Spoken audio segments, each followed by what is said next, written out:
Minimalism. One subject and a single idea, because sometimes a powerful photo doesn't need anything else, and less in this case is sometimes more.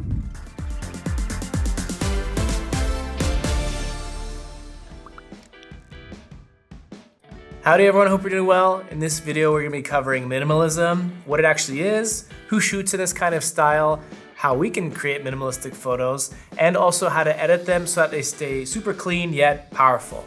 Minimalism is all about simplicity, reducing elements to a minimum. It's not about having nothing in the photo, but about having only something that truly matters. One subject, plenty of negative space, a clear composition, and a strong idea.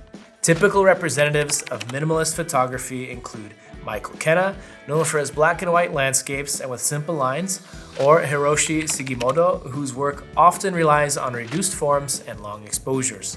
In architecture, we can also mention Lucien Hervé, who worked with simple shapes, light, and shadow. So how do we create a minimalist photo?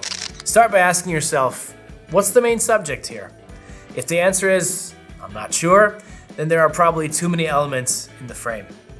Minimalism often works with a lot of negative space, and that's the empty area surrounding the main subject, which helps emphasize it. And it also relies on simple color palettes, strong lines, symmetry, or in the contrary, a deliberate imbalance or asymmetry.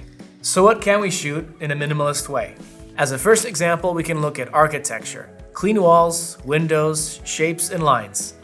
Landscapes, which would be a solitary tree in a field, a horizon undisturbed by distracting objects, or a boat on calm, open water. With portraits, for example, it can be a face against a plain background or a figure placed within negative space, similar to the lone tree. And details also work really well here. So think textures, shadows, or repeating elements that can even create leading lines. The key is to remove, or at least minimize distractions, and that means changing your angle, maybe moving closer, or contrary, stepping back a bit. Minimalism is largely about deciding what to keep in the frame and what to leave out. Now let's take a look at how we can actually edit minimalistic photos, as editing is going to play a huge role and can help refine the image into something more.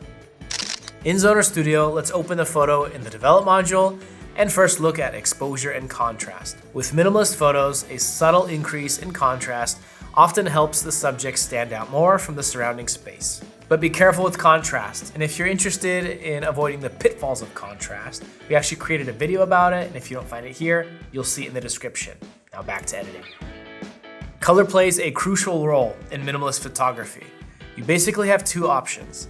The first is to keep the image in color, but limit the palette. That means reducing saturation or vibrance, or using the Shift Primary Colors tool to fine-tune specific hues so they look clean and unified. However, it always depends on the colors in the photo. If the image is already clean and there's a strong contrast between colors, they may actually look better and more defined when slightly more saturated. The second option is converting the photo to black and white. Black and white works perfectly when you want to emphasize shape, structure, light, and shadow. To convert a photo to black and white, simply go to the Color Style section and click Black and White. Then we mainly work with contrast, lights, and shadows. Minimalism and black and white often go hand in hand. And if you guys like to learn more about black and white photography, we made a video dedicated about this subject. You should find it here, but also in the description. Another adjustment that can work well with minimalist photos is vignetting. Here, you need to be especially careful and just use it subtly. A gentle vignette can help draw the attention towards the center and support a clean composition, but if it's too strong, it becomes an element on its own, which may not fit the minimalist approach at all. On the other hand, with bright and clean images like snowy landscapes or wedding photos, adding a white vignette around the edges can further simplify the space and beautifully enhance the minimalist feel. And if you need to separate the subject from the background even more, you can use a radial gradient and slightly increase exposure or contrast only on the main subject. But again, think less is more. Minimalism is about knowing exactly what you want to show and removing everything else. You eliminate anything that distracts from your intention. So that's minimalism and minimalism photography in a nutshell, and also on how you can use Zoner Studio to enhance some of these images. I hope this gives you some inspiration and some ideas of what you can shoot. And until our next video, have a good one and look forward to seeing you in the next one. Ciao.